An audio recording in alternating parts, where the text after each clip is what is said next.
We were more like brothers looking out for each other, hung together through thick and thin. What's up, Podcast World? Chad Belding back at you. The Fowl Life Duck Dog Series podcast, fueled by Eukanuba. Remember to check out all of the new diets and nutritional plans by our friends at Eukanuba. All of the research, all of the science, it's dead on to exactly giving your dogs what they need, male or female, to live his or her best life in the duck blind, in the house, on the training grounds. We truly believe in it. We're truly humbled to be part of the Eukanuba sporting dog team. And I'm also humbled to have my good buddy Ira McCauley on the podcast today. From being a veterinarian, an entrepreneur, a duck hunter, a turkey hunter, a dog owner, a dog trainer, he designs products in the dog world. He's been there, done that. He's a heck of a guy. Ira, welcome, my man. What's going on, man? Buddy, it's good to see you. Yeah.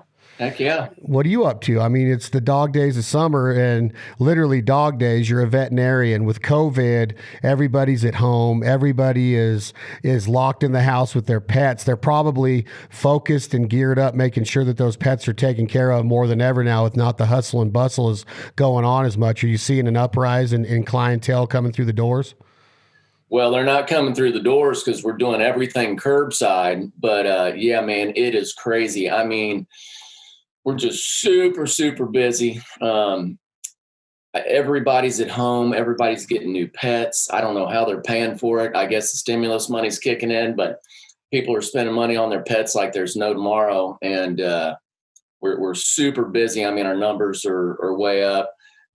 Probably the biggest problem we have is phone lines, because, you know, when you're doing stuff curbside, it's so phone line intensive because everybody's calling you to let you know they're there. You got to call them to check them out.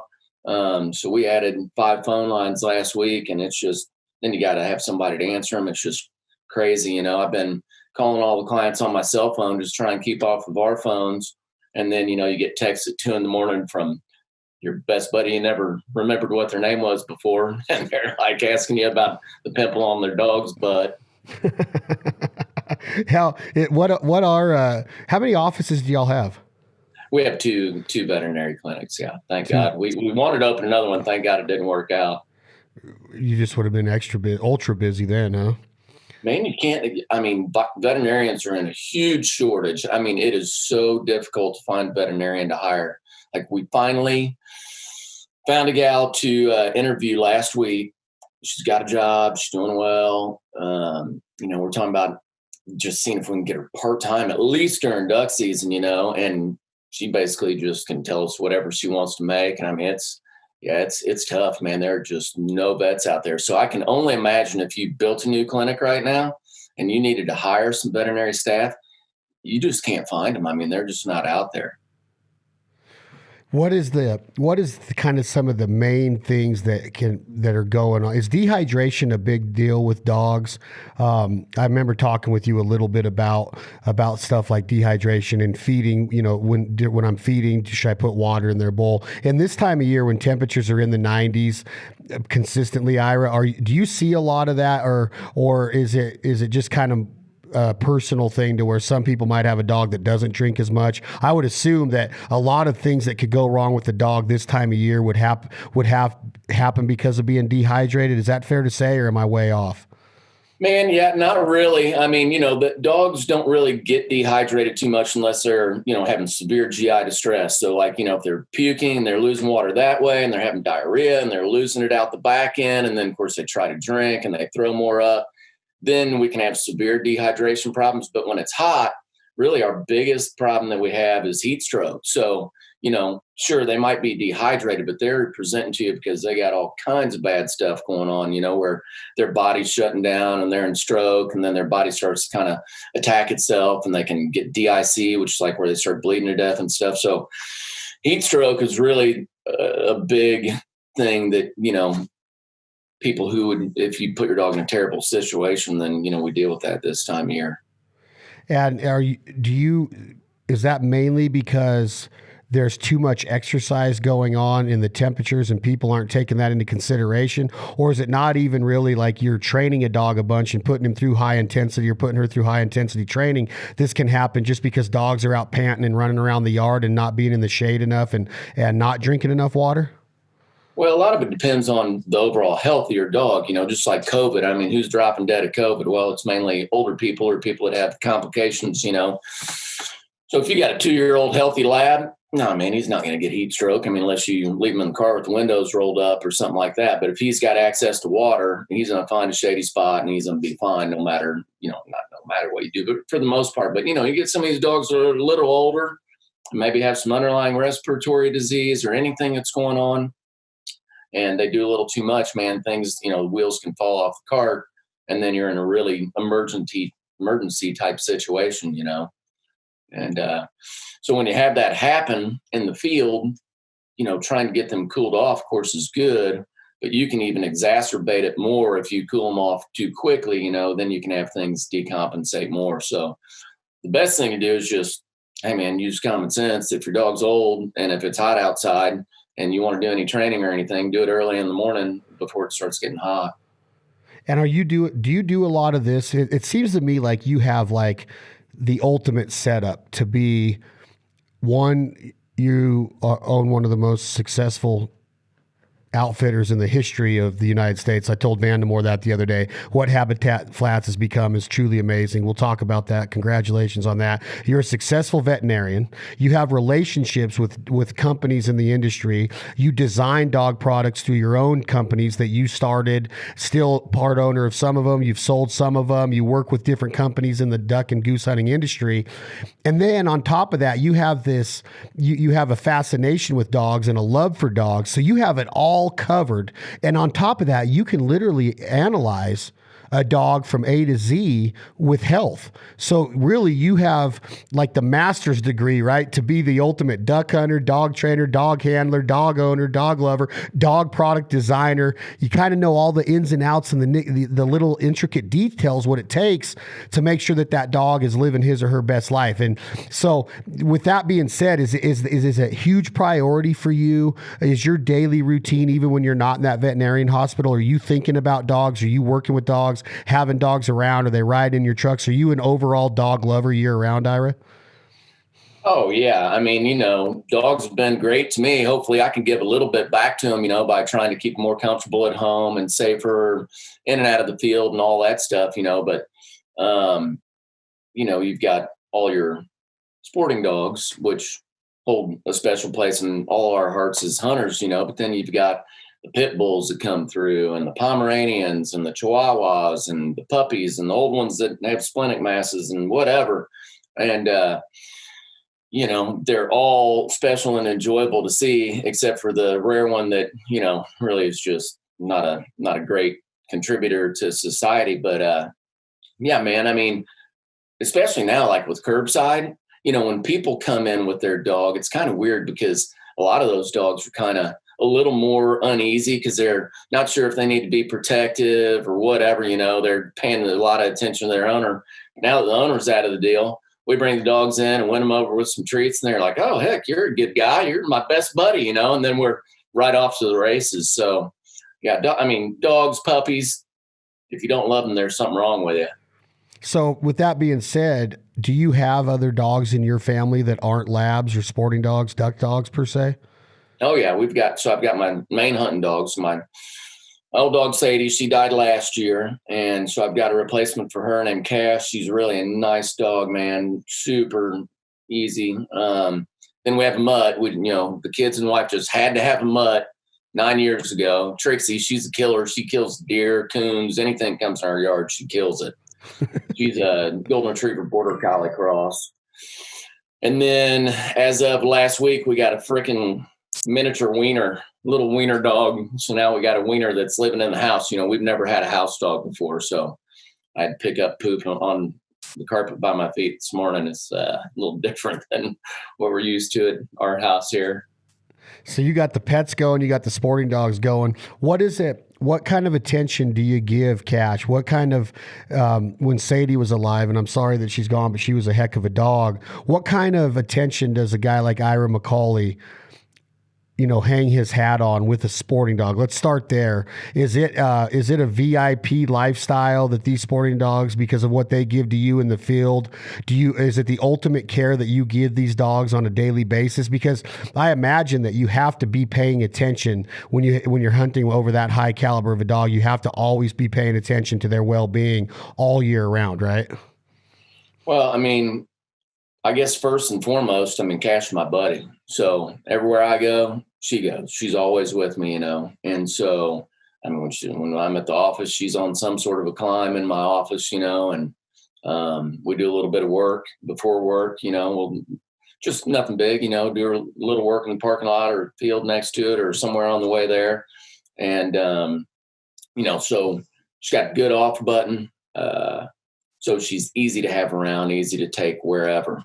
But then from a health standpoint,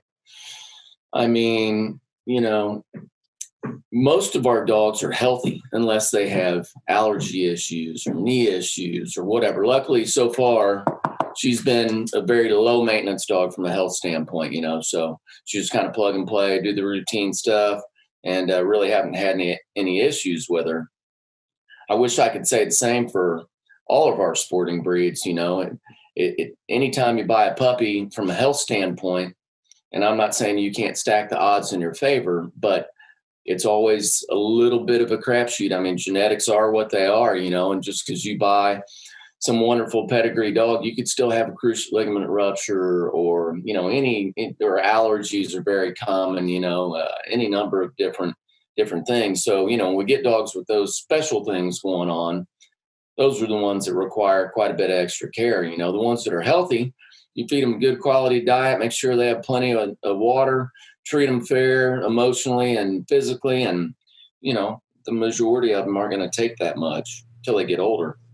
When you start moving into duck season, Ira, and you start to put a different hat on and you become one of the guys that are entertaining over at Habitat Flats and your different lodges there, what roles does Cash play and other dogs? What role did Sadie play? Vandemore's dogs, your brother's dogs. Are they entertainment for the guests? Do they get really friendly with all of the clients? Are they very disciplined where you got to keep them in kennels? Are the clients allowed to bring their dogs and hunt over them, or do you require them to leave them at home so you guys have control of the hunt and the dogs going out in the decoys to get the birds? How does it work at Habitat Flats as far as the dogs go? Well, yes, we allow clients to bring their dogs, but we preface it with, hey, if you're going to be the guy and your dog's going to be the dog, then you are in charge of getting cripples. You're in charge of shooting cripples. You're in charge of being proactive and going out there and, helping to make the hunt stay efficient, right? So we don't want some guy blowing his whistle for 15 minutes trying to work his dog in the corn where the dog can't even see him. You need to be out there shooting cripples and all that, right? So we give them some direction on, if you want to be the guy, here are our expectations. And no offense, but if it's just not working out, then you're going to have to put your dog in the truck. And in all fairness, you got to remember that these guide dogs, man, they're hunting the same spots over and over. They know the deal. They know what the duck's going to do before the duck knows what it's going to do. They know how to get into the bind. They know how to get out of the bind. All those little things that you would learn, a person would learn from doing the same thing over and over again. A dog learns. So, guy might show up with the greatest retriever in the world in, let's say, a hunt test setting or whatever. He still had never hunted that hole. He hadn't been in and out of that box. He hadn't had, 8 guns going off. Just all the things with all the crazy variables that can happen during hunting that these dogs have seen 1,000 times. And someone brings their dog in that they've never been in that situation. The dog hadn't. And man, you're just asking a whole lot, to have the same set of expectations. So many times, and I tell guys this because it's true, but many times through the years, people show up. And of course, they're a little bit, I'm not going to say nervous, but, there's some unknowns there. So a lot of times first day, they would be like, well, we'll just take your dog today and kind of see, I'll feel it out and give it the big toe test and see. Well, of course, it looks really easy, right? Because that dog knows exactly what it's doing. And then they take their dog the next day, maybe an excellent dog in a lot of situations, but it's never been there before. And then they're feeling all the pressure and they get frustrated and then things go downhill from there, And so I've seen it happen many times. nothing against the handler or the dog. It's just, there's a different level of experience there that gives our dogs an advantage. You know what I'm saying? 100%. Field. Yeah, they're acclimated. They know the roadmap to success in that place. They're comfortable. It's almost like, like just the guide. I mean, you put a new guide in there that goes in there and he doesn't really know the wind direction or how the ducks work over this set of trees as opposed to this opening. Kind of the same thing, right? Yeah.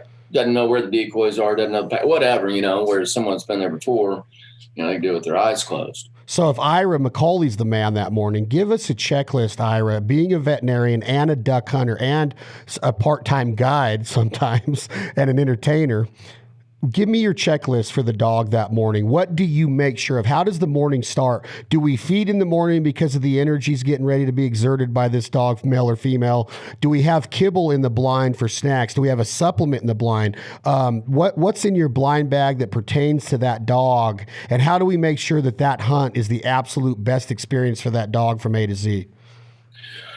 Yeah, I always feed my dogs something in the morning during hunting season because it all started with my old Chessie Slack. I mean, if you didn't feed him in the morning before you went hunting, something like a third of a meal or whatever, if you were teal hunting or dove hunting, something that he could get down his throat, he was going to take the first one for himself. So, I think that we're expecting a whole lot of them in sometimes rough conditions, whether it's hot or cold. If it's hot, I'd be less likely to feed. I'd just feed a hare. But when it's cold, I give her about a third of her ration before we go. Make sure she's got a little time to get aired out there. Most of my hunting, I'm hunting real close to my house, so we'll take a little bitty trip there.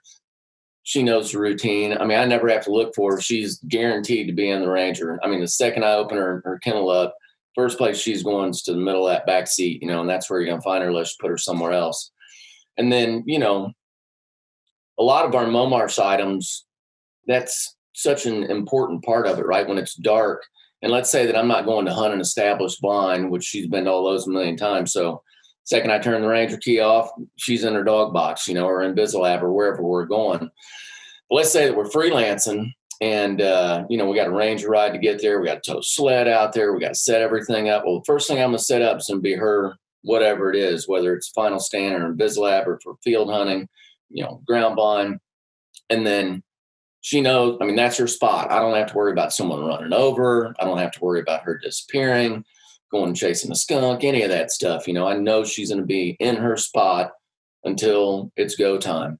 And so I think that that's just, setting up that routine. It's just like for me or you, we're going hunting every day. Okay, well, what's our mental checklist we go through?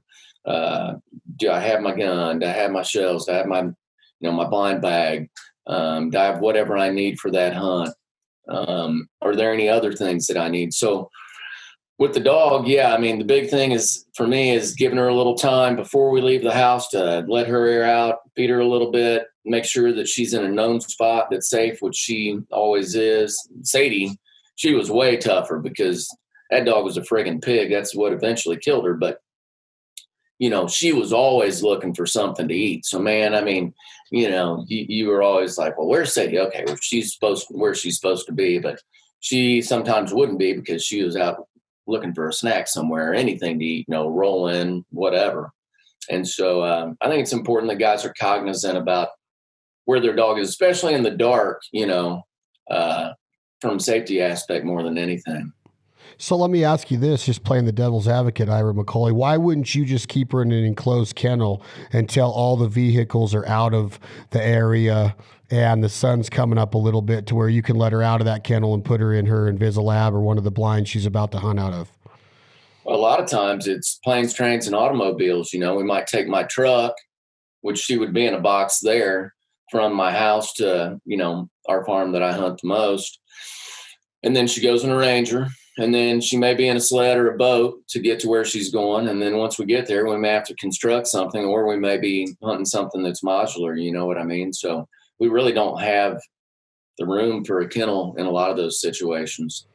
So that's why that's very important to make sure that when a dog is in his or her place, when you say place or whatever your command word is, the rule of thumb is that dog's not supposed to get up from there until you give him the next command. Is that fair to say? Yeah. Yeah. And then go ahead. Sorry. Oh, I was just going to say, I mean, I can't tell you how many times I've gone and like with Sadie, she'd run around, and half the time sun come up, I'd already have 3 ducks, I'm like, stop bringing me ducks, get in your spot and quit bringing ducks to me. You know what I mean? Oh yeah. And I got to do something with them. So I guess I get to shoot 1 today. Get your limits down to 1 now. When you're during the hunt, you're not guiding. When you're at Habitat Flats, you're not a guide, right? You're not per se taking a client out. Are you mainly hunting on your own? Do you jump into some groups? Yeah, I haven't really guided unless there's some sort of a, issue, someone's sick or whatever for, man, I don't know, probably 5 years, 4 or 5 years. Or sometimes some of my old friends, that I took forever, they come in and I'll take them, have them come with me or whatever. So when you're doing that part, now you're guiding, you're calling the shot, you're watching the ducks, are you handling the dog too? Because it's a lot of work to pay attention to all of that. So now here's where training comes into effect, right? Ira, you have to have a dog that doesn't need all of your attention the whole time in the blind, and that is going to be there as soon as that gun goes off. She's not going to break. He's not going to break. Duck, blind retrieve, hand signals, casting him or her back in the blind efficiently to where you're not messing up the next flock. That's a lot of work, a lot of responsibility. What are some of the hints that Ira McCauley would give to people? How do you get better at that? Because it's not as easy as a guy like you or Vandemore would make it look with hunting as many days as you do. So what are some tips that you could tell somebody to get more efficient at that, of calling the shot, using your duck call, making sure guns are all safe and loaded in the right positions and pointed in the right positions? There's a lot of responsibility in a duck blind. And now you put another human body or another living body in there with a dog, and you're also in charge of that. Is there some advice that you could give to somebody that could get them going down the right road when it comes to getting better at that? Yeah, man. So I think it's super important. Safety's got to be first, right? And so without being rude, you have to make things black and white for everybody. You got to make things black and white for the dog. You don't break, you're steady, all that. And you got to make things black and white for your clients. So safety on, when the ducks hit the water, if anything's got its head up, you shoot that duck. But the second I send the dog, nobody shoots anymore, because I don't want a deaf dog. I don't want a dog getting shot, none of that. So, I want those guys to shoot the cripples when they hit the water. But obviously you have to have a dog that's steady for that to work, right? So I make all that black and white in the beginning. We go through a little safety spiel. We talk about the dog. We talk about the way that things are going to work. We'll make it black and white for those guys. And then, we're out there hunting to achieve an end goal, right? Which is safety, and then everybody getting their ducks, and then having a great experience. So, as a guide, we don't tend to, I think a lot of people that are dog guys kind of can overhandle their dogs when they're hunting. They blow their whistle, they redirect them, especially on a cripple, man. Your dog's got a way better chance of getting that duck without your assistance, unless it's way off, than you do. So, especially an experienced dog, if I saw a cripple hit the weeds somewhere, there's no reason for me to blow my whistle when that dog gets on that bank over there, because I don't know which way it went. I don't know what it did from there. When a duck hits the ground in the weeds, I'm not going to handle my dog once it gets to the area of fall, because the dog's got a nose and it's there. I'm standing 100 yards away in a blind. I have no idea, So I see that so often where guys are blowing their whistle, micromanaging the line that the dog's on and all that. And for a meat dog in a hunting situation where that dog's got to pick up 32 ducks today, let the dog do its thing. If you got a cripple, get out there and help it. And depending on where you are too, like if you're in flooded corn, you got to help a bunch more, because that dog, especially if something's blown over or whatever, it's not going to be able to get it without your help. The duck's faster than the dog. But if you're in one of our little ponds in the woods and, it's dry ground all the way around, that duck's screwed. The dog's going to get it. And sure, no reason to handle them. You just keep sending them until they bring them all back. And So, but like I said, especially when you have clients, safety first, but even with, my family and whatever, people that may not have hunted quite so much, I let them know what the deal is on safety. And then the other thing that I'm so hyper aware of now is hearing, because, Sadie was stone deaf at 5 years old. I mean, she could not hear anything. She could hear a whistle just a little, but anything that wasn't that frequency, man, she couldn't hear it at all. And so, like Cash, I will not shoot over her. I mean, I will not shoot a cripple. If I have to shoot over her head, I won't do it.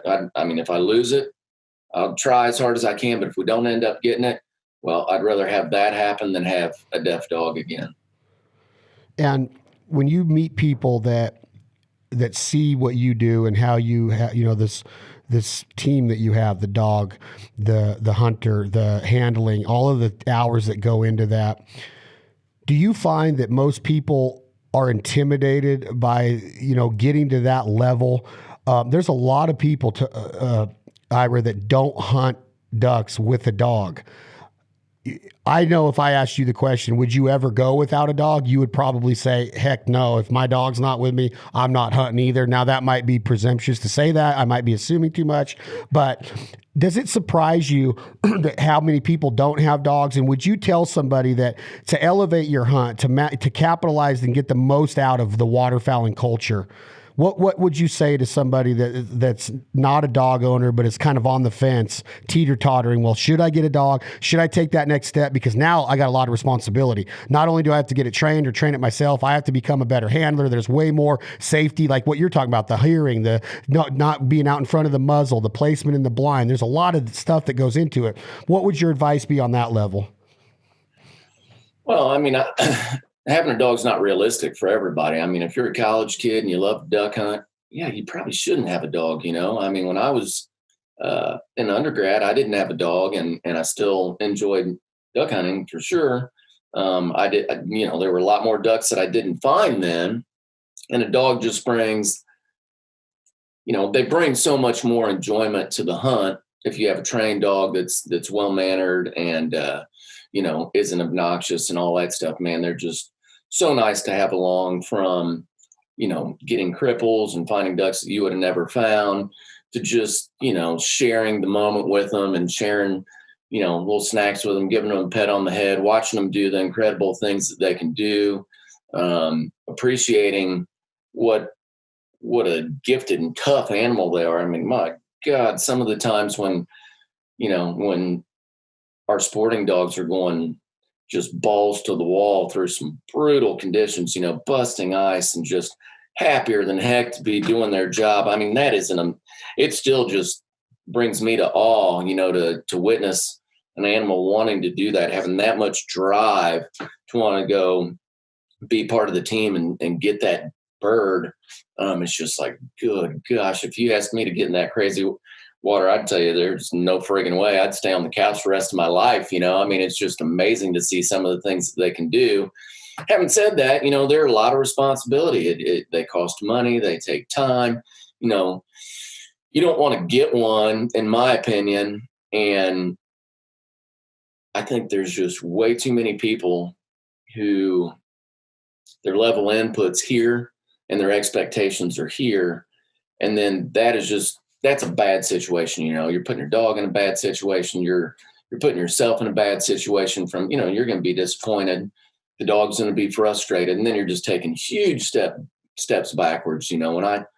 When I look at people that really know a lot about dogs and have had a lot of dogs, I'm always amazed at the level of patience that those guys have, because it's so easy to get frustrated and want to cut corners and have big expectations and then blame it on the dog through a negative, whether, it's a choke chain or a shock collar or yelling at it or beating on it or whatever. And man, all you're doing there is taking the whole team down, and I see that happen too much. So I think there's a time and a place for a dog, a retriever, and the way that it should be, and the bond in the field and the bond at home. And, if you're just not at the situation and a point in your life where you're ready for that or capable of that, then you probably shouldn't get a dog. When you start talking about Sadie and her passing, when you're a dog owner and you get to that point of you have this dog that's given you all this great, energy over the years and so many great memories and stories told, pictures painted. What age does Sadie get to where Ira starts looking for what you called in the beginning of this conversation, the replacement? You had to get cash. Did you do that when you saw when Sadie reached a certain age? What would you tell a dog handler? How old does this dog get to where that he or she doesn't have a lot of hunts left in him or her before you start another dog? Well, there was another one before Cash. I kept one of her puppies. I didn't want to keep it. It was earlier than I wanted a replacement, but our kids wanted a puppy out of the litter. So I kept a dog named Butta. And Butta was good in a training situation, but man, she had a disconnect in her brain to where when you started shooting lots of guns and birds started falling and all that, it was the craziest thing. I mean, I talked to the university and everybody about it. I mean, it's just super weird. One of those really weird deals where she would get situational, I'm gonna use some big words here, situational nystagmus. So like when she was in that environment and you shot, her eyes and her whole head would start flipping back and forth like this uncontrollably. And you'd send her, like she'd know where that mark was. You'd send her and she would go 90 degrees to the right, out of control. She'd go about between 50 and 100 yards and then start to regain control, come around, get the bird, but still just like on the merry-go-round, man. She'd fall in the blind and fall over. And so I finally just gave her away as a pet dog and started back over with Cash. But, I think that age to do it, be looking for replacements in that 7 to 8 year old time frame. When is a dog's prime, Ira? Oh, man, I think it varies some, but what I've noticed, the pattern, and you can tell me what you think about this, but, we have a puppy, a young dog in training, right? We're real intensive. We're real focused on the dog. So year one, the dog's got a pretty good base, but certainly not finished. Year two, that dog's pretty polished. I mean, it's had a lot of recent training under its belt. You've been focused on working with it. Probably from a training and handling standpoint, that's probably the best that most dogs are going to be because you've been putting the time and effort into them. They may not have the most hunting experience yet at that point, and their drive is probably going to go up more. But I'd say, that's probably when they're at their peak of actual sit on the whistle, take your cast, all that stuff, because we've been doing a really good job, And then after that, most guys aren't going to keep them in year-round professional training, right? And then you're busy with your life, and so maybe you're working your dog a day a week or whatever. And so from a handling standpoint, I think things start to go downhill for most guys there, unless you're really into it, But of course, your dogs get more and more experience. So, I'd say somewhere between 3 and 7 is probably the peak. They get 7 and you're feeding them and just not probably doing a whole lot of intensive training with those dogs anymore. You're looking forward to the next thing or whatever. What do you think about that? I don't know. That's very interesting the way that you answered that question with that everyday training and being able to take a whistle and a cast and a blind and all of the things that they do. It's very interesting for you to put it into that time frame. And then as you get into their hunting days, you might have them at home with an owner that's not an everyday trainer, 1 day a week out of 7 because of the hustle and bustle of life. So that dog, it's like riding a bike for them in a lot of ways, but without the consistency of the everyday training, they can get out of shape, they can get out of practice, they can, get interested in other things like butterflies. Get sloppy on whistle sits, get sloppy on casts, but they already know it. So we become lackadaisical about enforcing it. And like you said, training, and so then we're just not putting in the ass time and they get sloppy, It's so interesting to hear that, because now you're right back to that analogy of what your expectations are with the input. Even though that dog had a lot of money invested in him or her in training, and she comes from a good bloodline and a pedigree, right, and a breeding, now all of a sudden they're at that 3.5, 4 years old, and they might be going backwards a little bit as far as of being able to take the right cast or the whistle. And now their instincts are going to kick in, their energy is going to go up, their desire to go might, increase, like you said. But as far as like the ins and outs of knowing what they're supposed to be doing might go down a little bit. It's almost like, would it be called a hunting dog IQ? Does their IQ go down when they're not getting as much practice and with the training after that initial step? Well, I mean, I'm not a golfer, but I'm sure it's just like playing golf. If you're playing every day, then you're probably going to be more consistent than if you're playing 3 times summer, even if you played in high school all the time. You know what I mean? I had an experience in Canada last year along these same lines, kind of, Ira, where I have a yellow named Duff and had really good training, young, and I stayed on it, was kept practicing with not as much, nearly. Went to Canada, and the first day out, we're in water. Doesn't happen a lot in Canada where we're at in Alberta. We're usually in peas or some kind of weed or something. About after 10 retrieves, I start to see a slowdown. This is a high energy dog, loves to perform, loves to please. I start to see a slowdown. Then I start to realize that his tail is completely down and he's not wagging it. He's not doing anything. And when he's swimming real slow. So I started to do some research with some of our trainers and asking about this thing called drop tail and what causes this. Talk to us a little bit about what the tail is used for on a sporting dog in a swimming situation, like the boat motor and the rudder and all that. And what happens? What did I do wrong? What went wrong on that hunt? Was it the temperature of the water? Was it him not swimming enough leading into that hunt? Was he out of shape and his muscles around the top of his tail where it connects to his ass and his body weren't ready to go? Is it all of that? Talk to me about drop tail a little bit. Yeah, so it's called, cold tail or limber tail or drop tail. There's a lot of different names for it, There's a lot of factors. So like some dogs will never get it, just won't ever get it. And then other dogs will get it the first hunt of every season. And then other dogs will get it, after a long car ride in a cramped up space and then a big day when it's super cold, So you can't necessarily paint it with a broad brush all the way across, but it's very common in our retrieving breeds. In fact, Cash had it really bad. I don't know, here about 3 weeks ago. I took her to City Farm and she swam after the boys were tubing behind the jet ski there for hours. And she was out there swimming for like 3 hours, buddy.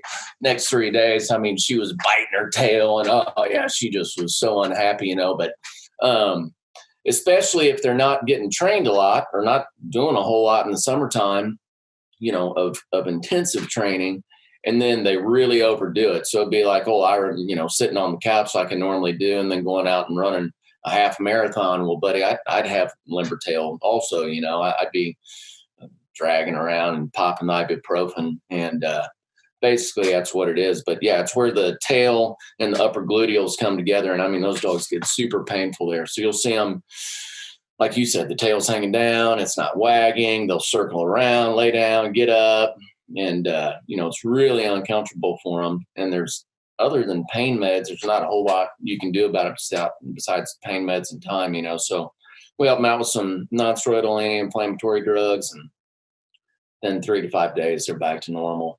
And then they don't tend to get it over and over again. So I'm sure part of it just has to do with those muscles not being used to doing whatever that level of intensity was, because they tend to get it like the first big day in water of the year where they have a bunch of big retrieves where they do a bunch of swimming. Like I said, she swam for 3 hours the other day and had it. And then after that, they don't tend to get it again for that year. But it's kind of like maybe a pulled hamstring to where you can get it reoccurring, but it's not going to cause any like long-term effects health-wise per se on the dog? Yeah, no, it's much more like just sore muscles, that's what it is, inflammation of those muscles. And I think that's why we tend to see it once and then we don't really see it again, or we wouldn't see it near the intensity. You know what I mean? It'd be like you getting up, let's say you did an exercise and you got up and ran a 5K. Well, you're going to be really sore that first time, crippled, and And then if you ran a 5K 3 times a week, you'd probably be fine after that. You know what I mean? When you start to talk to people about that part of their career, Ira, of going and getting their dog, they're in the market for a puppy. They don't want a starter dog. They want a puppy. They want to find the right pedigree. What do you tell them to look for? Is it the eyes? Is it the hips? When they start looking at the blood work, is the EIC? Is that what it's called? The exercise? Talk to me about EIC. Talk to me about what you would look for in a dog to make sure that you're, giving yourself kind of that first step and upper ability of at least having the right bloodline and pedigree. Well, I mean, there's several ways to go about it. Some guys are huge pedigree guys, they research the pedigrees, and to them, obviously they're going to have some sort of a connection with that pedigree, whether it's word of mouth or prior experience or someone else's dog that they liked or whatever the case is. So some guys go about it pedigree wise. Some guys go about it on word of mouth, like, hey, Joe's got a good dog and Mary's got a good dog and they're going to have a litter. And so some people go that way. Some people go about it, especially in today's world, by their experience with that dog, right?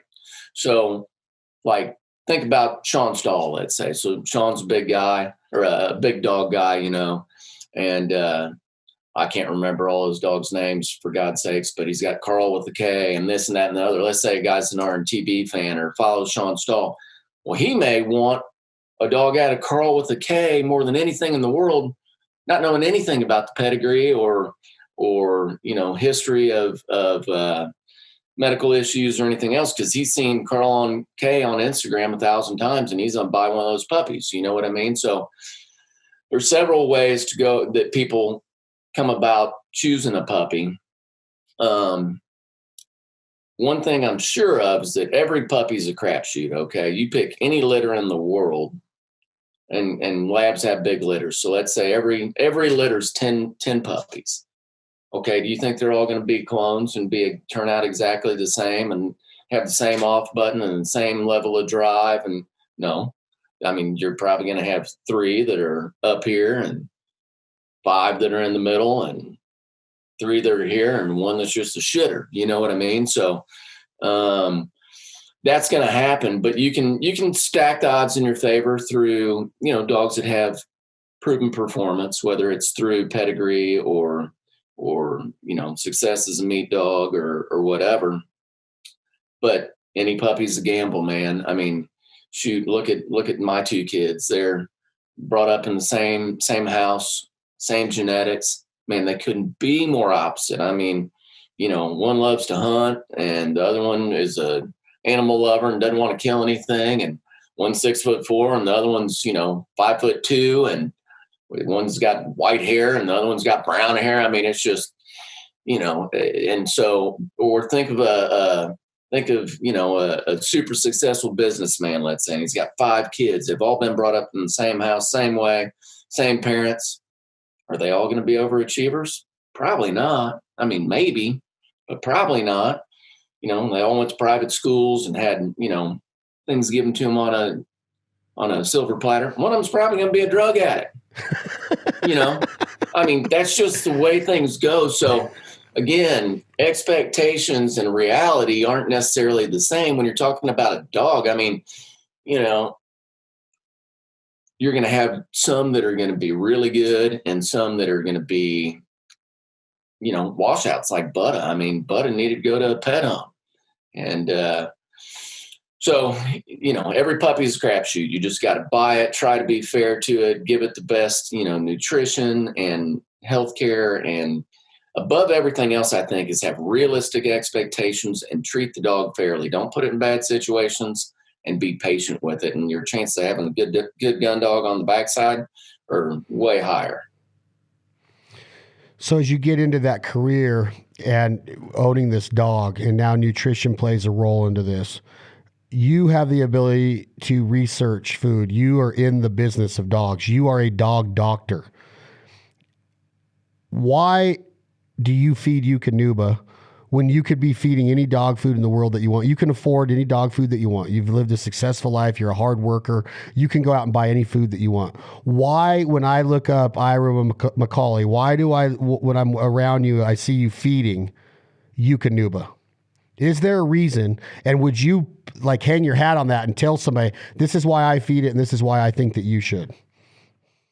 Well, I mean, Eukanuba is not brand new to our world. They used to have a very large presence in the sporting dog and hunting community, a decade, 2 decades ago. And certainly I was very experienced back then with dogs and that were eating Eukanuba, and they performed well and they looked good and all of that. I mean, in today's world, there are plenty of good foods that are out there, but I think what sets Eukanuba and their sister company, Royal Canin, apart from many of those diets is that they practice what they preach. So they're making a premium product, but they're also making sure that premium product, they're on the leading edge of R&D and product development and quality control and all those different things. I mean, you come to our office and we don't sell any maintenance diet. So you can't buy Eukanuba there. You can't buy any puppy food, regular dog food, any of that stuff.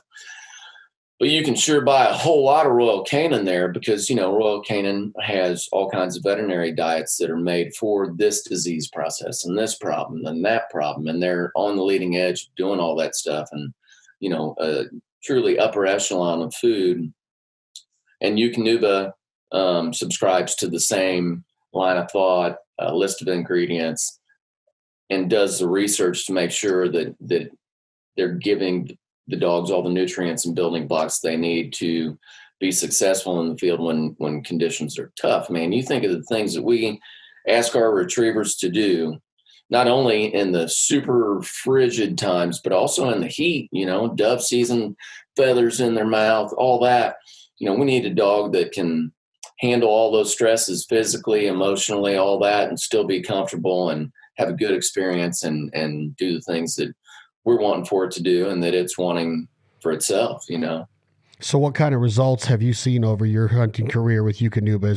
Is it the energy? Is it the muscle growth? Is it the hair, the coat, the teeth, the gums? What are some of the benefits a dog food buyer needs to be thinking about based on just the food that he or she is putting into that male or female dog, no matter what the breed is? Well, I mean, hey, I'm not knocking every other brand that's out there. I mean, there are some other high quality brands that are out there. And certainly I was feeding my dogs a high quality diet before I went to feeding Eukanuba exclusively. But certainly, like I also give my dogs dental treats to supplement their dental health. And just like with people, some dogs have good oral hygiene, they're never going to have tartar on their teeth. And then other dogs are terrible about it, And so I've had like Cash, even when she was young, man, and Butta was really bad about getting tartar. But, Eukanuba's got a dental additive to it to keep their teeth clean. And you can really tell when you feed Eukanuba, the teeth are way cleaner than they are when you feed, another brand for the most part. And, the coats look good. I've had really good luck with stools in my dogs. You can keep the weight on them when it's hunting season. There's some changes coming in the Eukanuba line. They're going to come down the pike here real quick. I started feeding one of those diets maybe 3 weeks ago. And I thought, I'll probably see a change. So she was on 30-20. I thought I'll probably see a change over the next month. 5 days later, my son was like, man, Cash is getting fat. I'm like, holy crap, she is getting fat. So I had to cut her food back by 25% within 5 days, just based on a diet change, which honestly kind of blew my mind, that food, that new product that's coming out was that much more calorie and nutrient dense than what I was feeding her before. So there's some big changes coming. I mean, people should have their eyes open to what's coming down the pike there. But, the biggest thing to me is that they're not just a company that, like so many that are out there, that are basically a brand development company where they're printing a fancy label and they got a marketing campaign and someone else private labeling their food for them, and they're not putting any money back into R&D and support and ingredient management and safety and all those things, like, you know, a major company like Eukanuba, Royal Canin, and a couple of others are. I mean, people ask me about niche brands all the time. They're like, what do you think about Blue Kangaroo or whatever? I'm like, I have no earthly idea. I have no idea. I mean, it's just someone sitting in a cubicle with a computer, writing up some copy and coming up with a pretty bag, you know? And so I would highly encourage people to stick with, you know, brands that have the infrastructure to make sure they've got a well-rounded community associated with the product that they're putting out there. And And Eukanuba does that. Yeah. I love hearing it put like that. You know, there is some bias, but not a lot. You're very fair in the assessment. What about the cost, Ira? We spend this much on a gun and this much on a UTV and this much on a lease and the boat and a lodge and a trip and a plane ticket and this jacket, these waders. I mean, it's expensive to be, this podcast is wrapped around duck dogs. So it's expensive to be a waterfowl hunter. It's not, I mean, you could deer hunt for a lot cheaper than you can waterfowl hunting in most instances, right? Well, yes. So you could probably want to do that, for God's sakes. What do you tell somebody? Is that what your answer is? I mean, look, you're putting all this money into all this stuff, and then you're going to try to cut a corner just based on price. Eukanuba is not outrageously priced. When you start breaking down the cups that you're going to feed and how many meals you're going to get out of that 40-pound bag, what's your answer when people get a little bit of that, maybe that sticker shock on the shelf? But I mean, it doesn't even factor in. It's not even a drop in the bucket. I mean, you know, most hunters aren't feeding Old Roy. I mean, they're feeding something that's at least decent, right? And so, I mean, shoot, you go grab any of those little niche brands that are marketing brands, you know, man, they're all going to be as much as Eukanuba is, but, you know, they look pretty. They got cool catchwords. They're grain free. They're, you know, this, that, and the other, whatever the end thing may be. And they've got some kid at Petco telling them what they should buy in a lot of cases. And like I said a minute ago, you're just way better off sticking with a company that really has a super well-rounded program that makes sure that you got a great product. So it doesn't cost any more than anything else. It's halfway decent, you know. I'm not a bud giving my dog an egg roll during hunting season or a cheeseburger, for God's sakes, if we're in the blind, but that's not nutrition, you know. What's in that pink bag is truly a well-balanced set of nutrients that the dog needs, you know, to perform where we want them to perform. So there's so many unknowns. Like I said, you know, people ask me about all these different brands.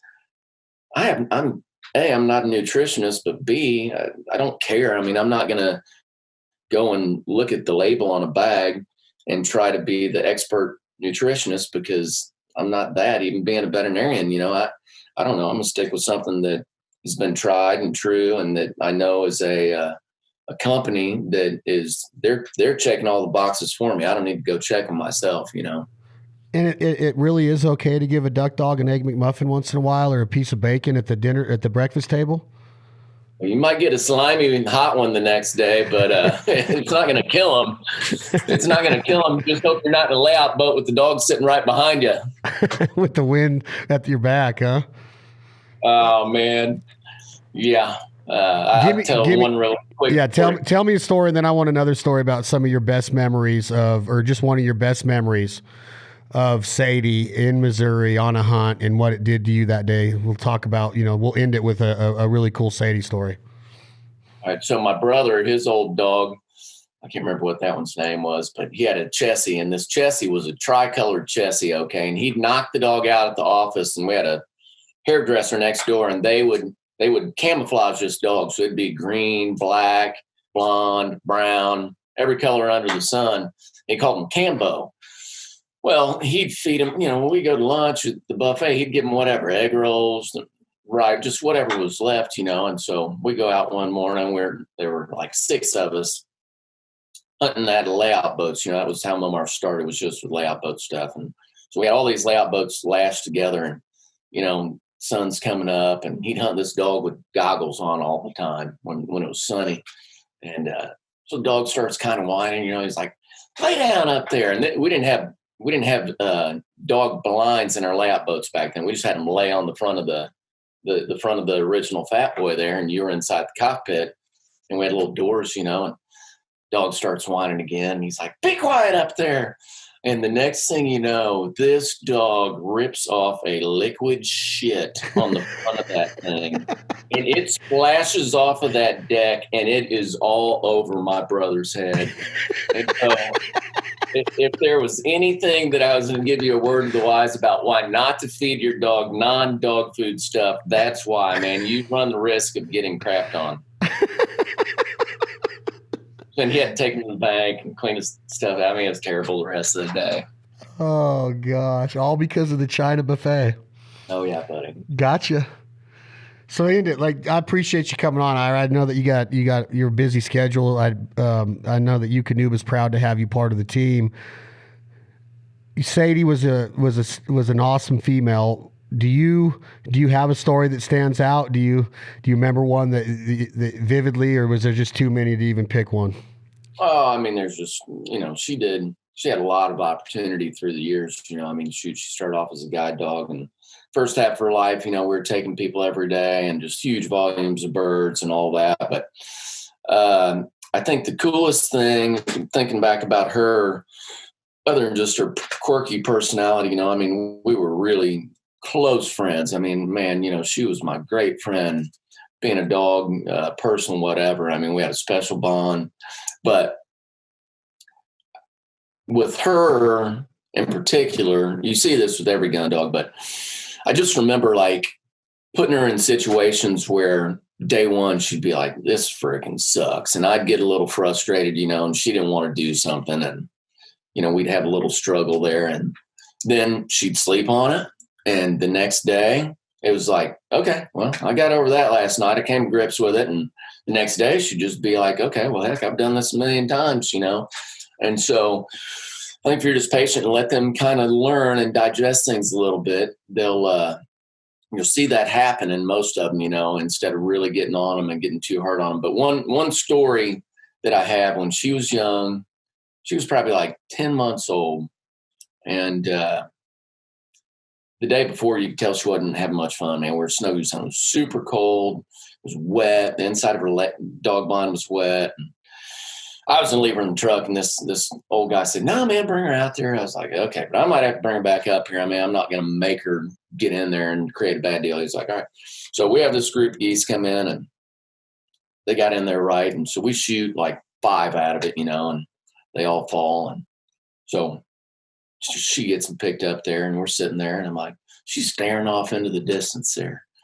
And I'm like, I wonder what she's looking at. And they're like, I don't know. I'm like, did anyone see a sailor or anything? Everybody's like, no, man, everything fell dead right here. I'm like, I didn't see anything, And so she's looking out there. And finally the old guy goes, well, you might as well send her. I mean, she thinks something's out there. You might as well let her go and see if it's out there. So I say her name, and I'll be dang, this little 9-month-old puppy runs out there like 350 yards. I mean, I'm thinking she's running town. I don't know what she's doing.